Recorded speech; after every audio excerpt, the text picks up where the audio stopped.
بیماریاں، ہزارہ بیماریاں ہیں۔ آنکھوں کا کمزور ہو جانا یہ بیماری ہے، کانوں کا کم سننا یہ بیماری ہے، انسان کی کمر کا جھک جانا یہ بیماری ہے، ہزار طرح کی بیماریاں چل رہی ہیں۔ دل کا کام نہ کرنا ایک بیماری ہے۔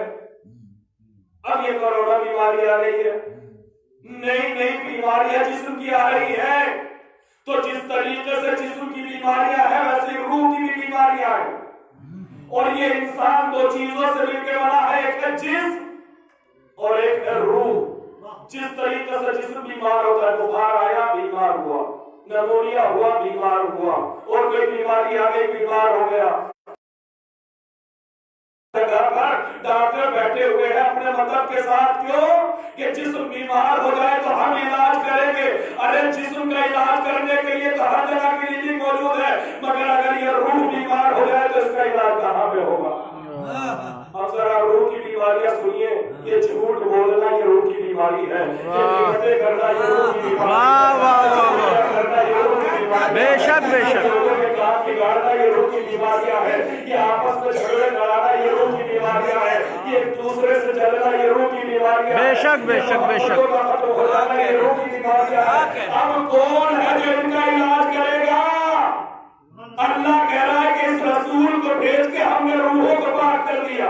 واہ واہ، یہ زکیہم، یہ ان کے نفسوں کا تزکیہ کرتا ہے، ان کے نفسوں کو پاک کرتا ہے۔ کیسے پاک کرتا ہے؟ پوری توجہ رکھے، دیکھیں شریعت محمدی کے ذریعے سے اللہ نے ہمارے اوپر احسان کیا ہے، احسان، اور کتنا بڑا احسان کیا ہے کہ اگر یہ رسول نہ آتا تو ہمیں پتہ نہ ہوتا کہ نجس کیا ہوتا ہے اور پاک کیا ہوتا ہے۔ کیا بات ہے، واہ واہ واہ، نہیں یقین آتا تو آپ اسلام کو چھوڑ کے کسی اور مذہب میں چلے جائیں، کتا پانی چاٹ لے تو کتا اور پانی ان کی نظر میں بیکار نہیں ہے، اس لیے کہ ان کے یہاں نجاست اور طہارت کا کوئی تصور نہیں ہے۔ یہ نجاست اور طہارت کا تصور دیا کس نے؟ اس رسول نے دیا ہے، تو اس رسول کا آنا احسان ہے یا نہیں؟ بے شک، پوری توجہ رکھتے ہیں کہ کسی بھی مذہب میں چلے جائیں، عیسائیت میں چلے جائیں، یہودیت میں چلے جائیں، دنیا کے جتنے بھی مذاہب ہیں اسلام کے علاوہ، آپ اسلام کو چھوڑنے کے بعد چلے جائیں، پانی بھی مانگنا چاہے تو صاف تو مل سکتا ہے مگر پاک نہیں مل سکتا۔ سبحان اللہ، بے شک بے شک، صاف مل سکتا ہے مگر پاک نہیں مل سکتا۔ یہی تو بات بیوی نے خطبہ فدا میں فرمائی، جب بیوی گئی ہے دربار خلافت میں فدا کروانے نہیں گئی ہے، اپنے بابا کی بےزت سمجھانے کے لیے گئی، اور بیوی نگاہوں میں نگاہیں ڈال کے کہتی ہے، اے لوگوں تم ہمارے مقابلے میں آ رہے ہو، اگر اللہ ہمارے بابا کو نہ بھیجتا تو تمہاری زندگی کیا ہوتی؟ بیوی فرماتی ہے کہ تم تو نالیوں کا گندا پانی پی رہے تھے۔ بے شک بے شک بے شک، دربار میں کہہ رہی ہے بیوی، ان سے کہہ رہی ہے کہ اہل بیت کے مقابلے میں آ گئے، اور کہتی ہے کہ تم ہمارا مقابلہ کرو گے، اگر اللہ ہمارے بابا کو رسالت دے کر نہ بھیجتا، طہارت اور نجاست کے احکام بتا کر نہ بھیجتا، تو تم تو نالیوں کا گندا پانی پی رہے تھے۔ اس کے بعد قرآن کی آیت سے بھی کہتی ہے کنتم علی شفا حفرۃ من النار، تم تو جہنم کے دروازے پہ کھڑے ہوئے تھے کہ اگر میرا بابا نہ آتا تو جہنم میں گر پڑتے۔ واہ واہ واہ واہ واہ واہ، میں کہوں گا یہ زندگی گزرتی تھا جہنم میں جاتے نا۔ بیوی کہہ رہی ہے کہ کھڑے تھے، اور یہ بیوی نہیں کہہ رہی ہے، قرآن کہہ رہا ہے کنتم علی شفا حفرۃ من النار، تم جہنم کے کنارے پہ کھڑے تھے، تم جہنم کے دہانے پہ کھڑے تھے، گرنے ہی والے تھے کہ رسول نے آ کر نجات دے دی۔ تو یہ اس جہنم کی بات نہیں ہو رہی ہے، بیوی اشارہ کر رہی ہے کہ اگر رسول نہ آتے تو یہ زندگی بھی تمہارے لیے جہنم سے کم نہیں تھی۔ واہ واہ واہ، بے شک بے شک، سبحان اللہ، جہنم سے کم نہیں۔ ایک دوسرے کے لیے نفرتیں تھی، ایک اونٹ کے 100 سال جنگیں ہو رہی تھی، اور خزرج کے قبیلے تقریباً 100 سال سے آپس میں لڑتے چلے آئے، اپنی ناک کی خاطر، اپنی جھوٹی عزتوں کی خاطر لڑ رہے تھے، حیوانیت اپنے عروج میں تھی، کہ اللہ نے اس رسول کو بھیجا اور مومنین پہ احسان کر دیا. بے شک بے شک. اس رسول نے کیا کیا؟ یتلو علیہم آیاتہ، یہ ان کے اوپر قرآن کی آیتوں کی تلاوت کرتا ہے. وَيُزَكِّيهِمْ، اور وہ ان کے نفسوں کو پاک کرتا ہے، ان آنکھوں کو پاک کرتا ہے غیبتوں سے، ان آنکھوں کو پاک کرتا ہے نامحرم کو دیکھنے سے، ان کانوں کو پاک کرتا ہے غیبتوں کے سننے سے، ان ہاتھوں کو پاک کرتا ہے کسی کے اوپر ظلم کرنے سے. یہ پاک کرتا چلا جا رہا ہے. بس فرق اتنا ہے کہ دنیا کے طبیب اپنے مطلب پہ بیٹھے ہوئے ہیں، اپنے کلینک پہ بیٹھے ہوئے ہیں، جسم بیمار ہو جائے تو ان کے پاس جانا پڑتا ہے. مگر اللہ نے جسے طبیب روح بنا کے نازل کیا ہے، طبیب نفوس بنا کے بھیجا ہے، اس کا کمال یہ ہے کہ مولا کائنات نہج البلاغہ میں فرماتے ہیں کہ رسول کو جاننا چاہتے ہو تو سنو، طبیب دبار بطبہ، یہ ایسا طبیب ہے کہ جو اپنے مطلب کو اپنے ساتھ لیے پھرتا ہے، جہاں سے گزرتا ہے مریض کو وہیں پہ ٹھیک کرتا ہوا چلا جاتا ہے. سبحان اللہ سبحان اللہ. واہ واہ واہ. کہ میرا نبی اس کوڑا ڈالنے والی بڑھیا کی گلی سے کیوں گزر رہا ہے؟ کیوں گزر رہا؟ میں رسول ہے. دوسری طرف امام فرماتے ہیں کہ مومن ہوتا ہے مومن قیس، جو چالاک ہوتا ہے، ہوشیار، عقل مند، انٹیلیجنٹ. مومن بیوقوف نہیں ہوتا. یہ ہمارا معاشرہ ہے کہ جس کے کپڑے پھٹے ہوئے ہیں اس سے بڑا مومن کوئی نہیں، جس کا چہرے پر جتنی گندگی ہو اس سے بڑا مومن کوئی نہیں، جس کے بال الٹے سیدھے ہو اس سے بڑا مومن کوئی نہیں. مگر اسلام کی نظر میں ایسی کوئی تعریف مومن کی نہیں ہے. بے شک بے شک بے شک. جس کی روح بھی پاک ہوتی ہے، جسم بھی پاک ہوتا ہے. واہ واہ واہ. سبحان اللہ. نہ اسلام جسمانی گندگی کو پسند کرتا ہے، نہ روحانی گندگی کو پسند کرتا ہے. کیا ہے؟ میرا رسول گزر رہا. دوسری طرف امام فرماتے ہیں کہ مومن وہ ہوتا ہے جو ایک جگہ سے 2 بار نقصان نہیں اٹھاتا. ایک جگہ سے 2 بار دھوکا. اس کا مطلب یہ ہے کہ امام کی نظر میں بے وقوف مومن آج یہاں گرا، کل کو پھر وہیں گر گئے. آج اس نے دھوکا دیا، پھر کل کو اسی کے ساتھ بیٹھا ہے. یہ مومن کی علامتوں میں سے نہیں ہے. مومن ایک جگہ سے 2 بار نقصان نہیں اٹھاتا. ایک جگہ سے 2 بار زخم نہیں کھاتا ہے. مومن وہ ہوتا جو ایک بار کے بعد دوبارہ اس طرف دیکھتا بھی نہیں، چھوڑ دیتا اس کام کو کہ جہاں سے نقصان ہو، چاہے وہ جسمانی نقصان ہو چاہے وہ روحانی نقصان ہو. تو جب ہمارے لیے یہ حدیثیں ہے کہ مومن وہ ہے کہ جو ایک جگہ سے 2 بار نقصان نہ اٹھائے، تو میرا رسول تو روز اس راستے سے گزر رہا ہے اور روزانہ کوڑا پھینکا جا رہا ہے. یا رسول اللہ آپ بھی راستہ بدل دیجیے. بھائی مومن کے لیے تو یہ کہا جا رہا ہے کہ اگر ایک بار کوڑا پڑ جائے تو دوبارہ وہاں سے نہ گزرے. اگر دوبارہ گزرے تو مومن کیسا؟ اس لیے کہ مومن ایک جگہ سے 2 بار نقصان نہیں اٹھاتا. مگر میرا رسول ہے کہ اس راستے سے روزانہ گزر رہا ہے، روزانہ کوڑا ڈالا جا رہا ہے، روزانہ گزر رہا ہے، روزانہ کوڑا ڈالا جا رہا ہے، روزانہ گزر رہا ہے. میں نے رسول خدا کی خدمت میں ہاتھوں کو جوڑا، یا رسول اللہ آپ نے فرمایا ہے کہ مومن وہ ہے جو ایک جگہ سے 2 بار ٹھوکر نہیں کھاتا. یا رسول اللہ یہ کوڑا ڈال نہیں ہے، آپ راستہ بدل دیجئے، کوئی اور رنگلی کا اختیار کر لیجئے، کوئی اور راستہ چن لیجئے. آپ کو جاننا ہی تو ہے کوئی ضد کیا ہے کہ اسی راستے سے جائیں گے، اسی راستے سے سفر کریں گے، اسی راستے سے منزل تک پہنچیں گے. تو جب نہ رسالت بہار آواز سے نادان میں دنیا والوں کے راستے بدلوانے کے لیے آیا ہوں، اپنے راستے بدلنے کے لیے نہیں آیا ہوں. سبحان اللہ سبحان اللہ. راستہ بدل دیا تو یہ بڑھیا کفر سے ایمان کی طرف کیسے آئے گی؟ کیا بات ہے. طبیب دبار بطبہ، یہ وہ طبیب ہے جو اپنا مطلب اپنے ساتھ لیے پھرا ہے، جہاں جس مریض کو دیکھتا ہے اس کا علاج کرتا ہے. بے شک بے شک. پہلا کام کیا ہے؟ یتلو علیہم آیاتہ، وہ ان کے اوپر کتاب الہیہ کی تلاوت کرتا ہے، قرآن کی آیتوں کی تلاوت کرتا ہے۔ اللہ اکبر، قرآن نبی کے آنے کی بعثت کا مقصد بیان کر رہا ہے کہ قرآن کی آیتوں کی تلاوت کرتا ہے۔ دوسرا کیا ہے؟ تزکیہ نفس کرتا ہے۔ تیسرا کام کیا ہے؟ انہیں کتاب اور حکمت کی تعلیم۔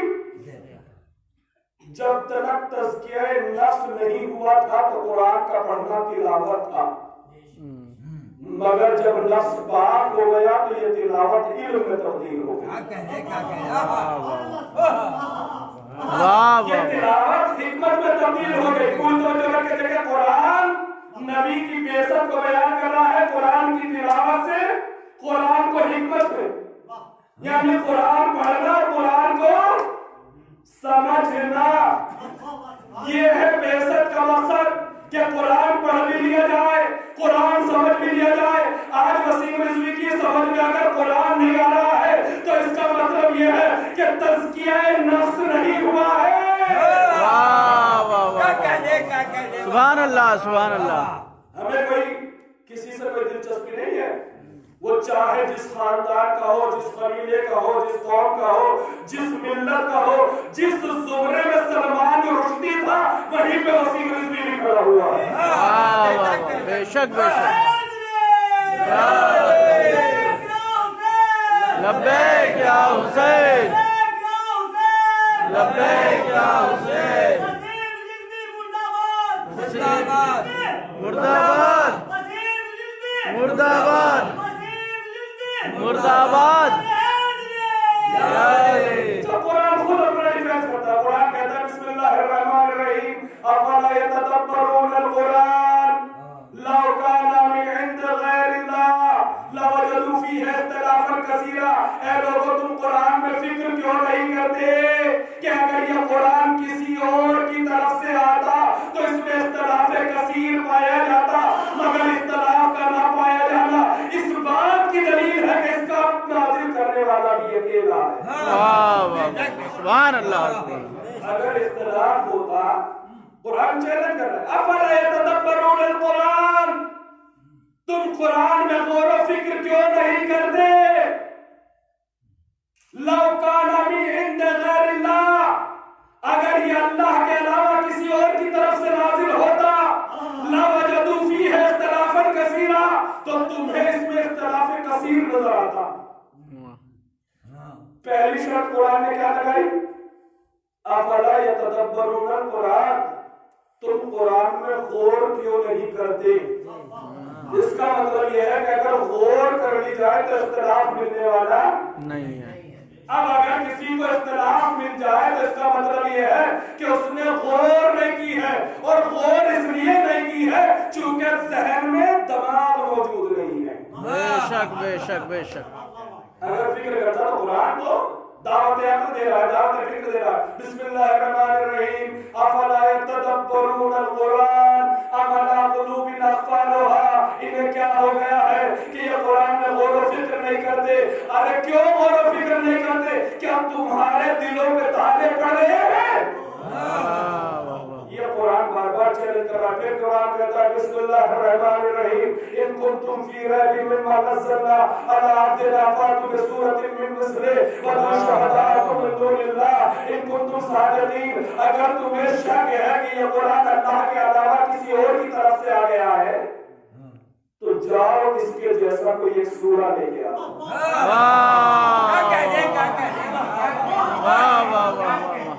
یہ قرآن ہے، سورہ بقرہ ہے۔ قرآن کہہ رہا ہے ان کنتم فی ریب، اگر تمہیں یہ ڈاؤٹ ہے، شک ہے، گمان ہے کہ یہ قرآن کسی اور کی طرف سے آیا ہے، اللہ کی طرف سے نہیں آیا، ان کنتم فی ریب مما نزلنا علی عبدنا، اگر تمہیں شک ہے اس قرآن کے بارے میں جو ہم نے اپنے عبد محمد پہ نازل کیا ہے، فاتوا بسورۃ من مثلہ، تو جاؤ اس کے جیسا کوئی ایک چھوٹا سا سورہ لے آؤ۔ کیا بات۔ اور صرف لاؤ نہیں، جسے چاہے اپنی مدد کو بنا لو۔ وَادْعُوا شُهَدَاءَكُم مِّن دُونِ اللَّهِ، اللہ کے علاوہ جسے چاہے اپنا مددگار بنا لو۔ ان کنتم صادقین، اگر تم اپنے دعوے میں سچے ہو۔ واہ واہ واہ۔ قرآن کہہ رہا ہے کہ اگر تم اپنے دعوے میں سچے ہو اور تم ایک ساتھ سوچ رہے ہو، شک میں ہو، تمہارا یقین میں قرآن کی نظر میں شک ہے۔ قرآن کہہ رہا کہ اگر تم اس شک میں ہو کہ یہ قرآن اللہ کے علاوہ کسی اور کی طرف سے آیا ہے، یہ محمد نے خود گڑھ لیا ہے، تو جاؤ تم بھی ایسا ایک سورہ لے آؤ، چھوٹے سے چھوٹا سورہ لے کر آ جاؤ۔ مگر کوئی قرآن کا چھوٹا سورہ نہ لا سکا۔ اس کا مطلب یہ ہے کہ قرآن جہاں پر بھی ہے یکو تنہا کھڑا ہوا ہے۔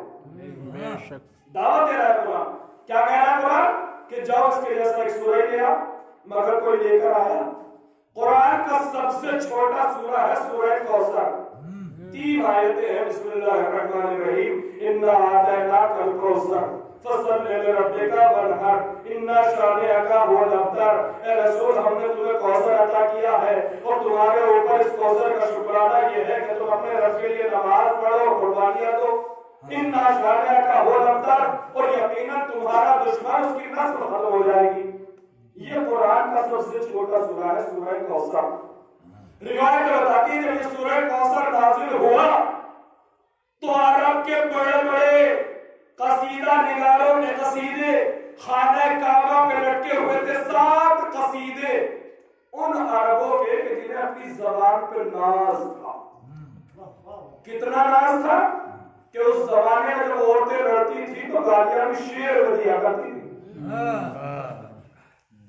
زبان پہ اتنا کنٹرول تھا، زبان پہ اتنا ماہر تھی، عربی زبان اتنی رچی بسی تھی کہ لڑتی تھی تو گالیاں بھی شعر میں دیا کرتی تھی۔ اس دور میں قصیدے کہنا، اور 7 قصیدوں کو چنا گیا تھا کہ ان سے بہتر کلام ہو ہی نہیں سکتا۔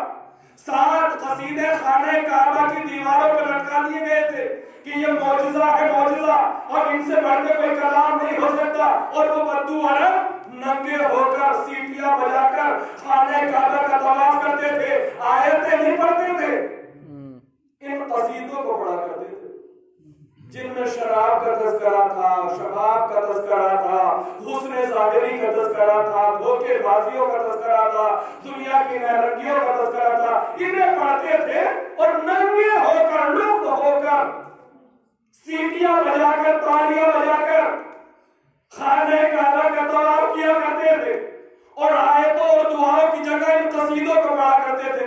زمانے جاہلیت کے شاعروں کے قصیدے پڑھا کرتے تھے۔ جب سورہ کوثر نازل ہوا تو رسول اسلام نے ان 3 آیتوں کو لکھا، اور لکھنے کے بعد ان 7 قصیدوں کے برابر میں یہ 3 آیتیں لٹکا دی۔ اب جب یہ عرب کے لوگ آئے ہیں طواف کرنے کے لیے تو یہ 7 قصیدے پڑھتے چلے جا رہے ہیں، مگر جب 7 قصیدے پورے ہو گئے اور یہ سورہ کوثر پہ پہنچے تو یہ رک گئے، اور رکنے کے بعد انہوں نے غور سے دیکھا کہ یہ 3 آیتیں ہیں مگر عجیب کشش ہے، عجیب کشش ہے، یہ عجیب لہجہ ہے، نہ یہ نظم ہے نہ یہ نثر ہے، یہ کون سا کلام ہے کہ نہ اسے شاعری کہا جا سکتا ہے نہ اسے نثر کہا جا سکتا ہے۔ قافیوں کی رعایت ہے، ردیف کی رعایت ہے، لفظوں کی رعایت ہے، معنی و مفاہیم کی رعایت ہے، زمین کی باتیں نہیں ہے، شراب و شباب کی باتیں نہیں ہے، کالے اور گورے کی باتیں نہیں ہے، جھوٹی عزتوں کی باتیں نہیں ہے، اور کیا جانے کیا کلام ہے۔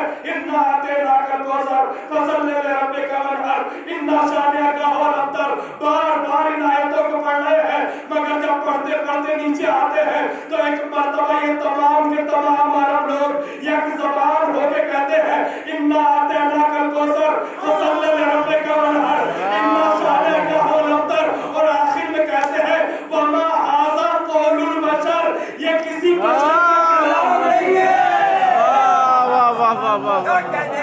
سبحان اللہ، سبحان اللہ، سبحان اللہ۔ یہ کسی بشر کا کلام نہیں ہے، وہ جنہیں اپنی زبان پر ناز تھا انہوں نے ان 3 آیتوں کے آگے اپنے گھٹنے ٹیک دیے کہ ان آیتوں کا جواب یہ قرآن ہے، قرآن یہی سورہ حمد جو ہم پڑھتے ہیں۔ دیکھیں تلاوت کی بات نہیں ہے، تلاوت آغاز ہے، اصل مسئلہ ہے قرآن کو سمجھنے کا۔ اگر تلاوت ہوتی رہے تو ایمان مضبوط نہیں ہوتے، اگر قرآن سامنے آتے ہیں کہ جب قرآن کو سمجھا نہیں جاتا ہے تو پورا قرآن تو دور کی بات، قرآن کی 26 آیتیں بھی سمجھ میں نہیں آتی ہیں، اور وہ اپیل دائر کرتے ہیں کہ صاحب ان 26 آیتوں کو قرآن سے نکال دیا جائے، مگر انہیں معلوم ہونا چاہیے کہ جن 26 آیتوں کو وہ قرآن سے نکالنے کی بات کہہ رہے ہیں وہی قرآن انہیں دائرہ اسلام سے نکال دیا۔ سبحان اللہ سبحان اللہ، واہ واہ واہ۔ اِنَّا نَحْنُ نَزَّلْنَا الذِّكْرَ وَإِنَّا لَهُ لَحَافِظُونَ۔ اللہ وعدہ کر رہا ہے کہ ہم ہی نے قرآن نازل کیا ہے اور ہم ہی اس کی حفاظت کرنے والے ہیں، نہ بندوں نے نازل خدا اس کو بچانے والا۔ اللہ اکبر۔ ابھی تک جتنی بھی باتیں ہو رہی تھی وہ قرآن کی تلاوت کی، مگر مقصد بیسر کیا ہے؟ یتلو علیہم آیاتہ ہی، تلاوت سے شروع ہوتا ہے اور علم و حکمت پہ تمام ہوتا ہے۔ اصل مقصد ہے قرآن کو سمجھنا۔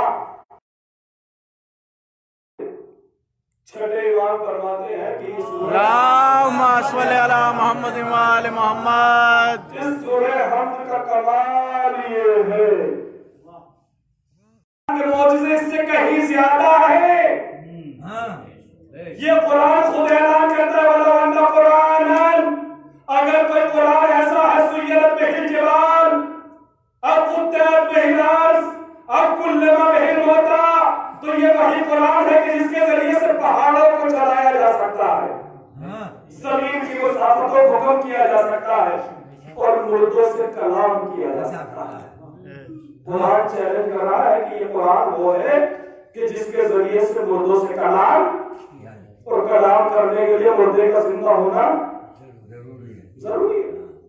مردہ تھوڑی نا کلام کرے گا، مردے کا زندہ ہونا ضروری ہے۔ چھٹے امام فرماتے ہیں کہ اگر کسی مردہ پر 7 مرتبہ سورہ الحمد پڑھ دیا جائے اور مردہ زندہ ہو جائے تو تعجب نہ کرنا، کیوں؟ اس لیے کہ قرآن کی معجزے سے کہیں زیادہ۔ دیکھیں میں یہاں پر آؤں 15 منٹ 20 منٹ بول کے چلا جاؤں تو کسی کو تعجب نہیں ہوگا، کیوں؟ کبھی مولانا کا تو کام بولنے کا ہی ہے، قرآن پڑھا ہے، حدیثیں پڑھی ہے، مدرسوں میں تعلیم حاصل کی ہے، 15 منٹ کیا یہ تو 1 گھنٹہ بھی بول سکتے ہیں۔ لیکن ایک بچہ چھوٹا سا اٹھے جس نے ابھی مدرسے میں درجہ اطفال بھی نہ پڑھا ہو، وہ اس منبر پر آئے اور 1 گھنٹے کی تقریر قرآن کی آیتوں سے کر دے تو ہر آدمی کو تعجب ہوگا، کیوں؟ اس لیے کہ اس سے توقع نہیں تھی اور اس نے کر دیا۔ اس کا مطلب یہ ہے کہ تعجب وہاں پہ ہوتا ہے جہاں توقع نہ ہو۔ امام فرماتے ہیں کہ اگر مردہ زندہ ہو جائے تو تعجب نہ کرنا، اس لیے کہ تمہاری نظر میں یہ بڑا کام ہو سکتا ہے مگر قرآن کی نظر میں یہ بہت چھوٹا کام ہے۔ بے شک بے شک بے شک۔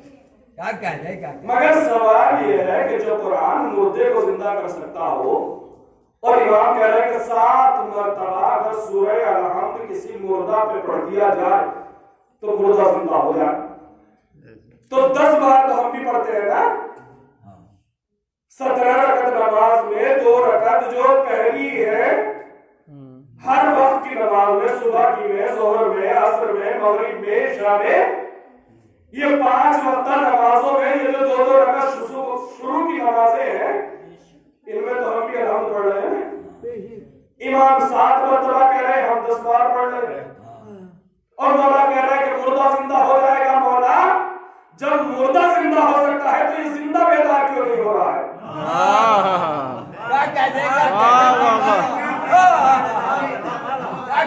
سبحان اللہ۔ آپ تو کہہ رہے ہیں کہ مردہ زندہ ہو جائے تو تعجب نہ کرنا، مولا تعجب یہاں ہو رہا ہے کہ جب مردہ زندہ ہو سکتا ہے تو یہ زندہ ہوش میں کیوں نہیں آتا؟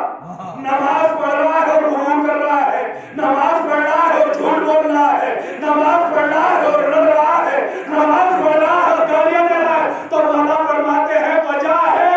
وجہ کیا ہے؟ مولا فرماتے ہیں نشے بھی کئی طرح کے ہوتے ہیں، شراب کا نشہ، دولت کا نشہ، عزت کا نشہ،